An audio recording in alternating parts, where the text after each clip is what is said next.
Vətən sağ olsun. Cəbhədə vəziyyət artıq aldığımız xəbərlərdən də görürük ki, gərgin olaraq qalır. Əslində gərginliyi yaradan tərəf cavabını almağa məcburdur. Amma bu prosesləri kənardan müşahidə edən yerli sakinləri də eşitmək lazımdır. Onların fikirlərini öyrənmək burada, arxa cəbhədə hər birimiz üçün vacibdir. Bir məsələni qeyd etməmək mümkün deyil. Ateşkəsi pozan düşmən təmas xəttinin Rus millətindən olan sakinlərini də evsiz qoyub. Qəlpələrdir bunlar. Çöldə çoxdur. Səhərli qəlpələr, tulla gitsin.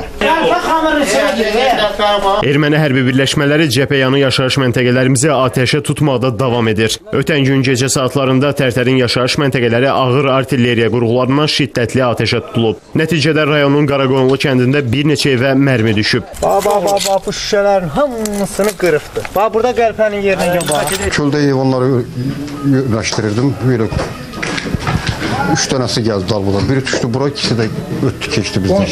Qonşu evə deyib.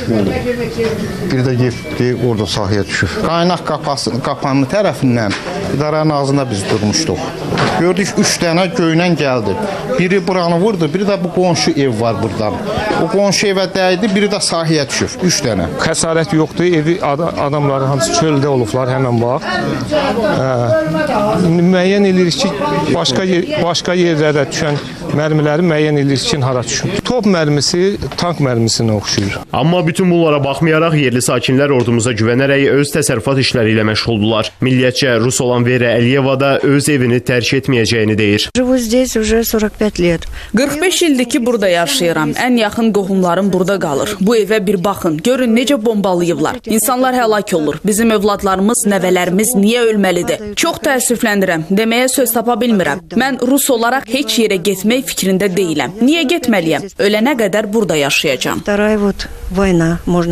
Hazırda bölgədə vəziyyət gərgin olaraq qalmaqdadır. Hafiz Hüseyin, Vicay Cəhangirli, Mirslam Əhmədoğlu, Elman Bakuvi, ATV Xəbər, Tərtər.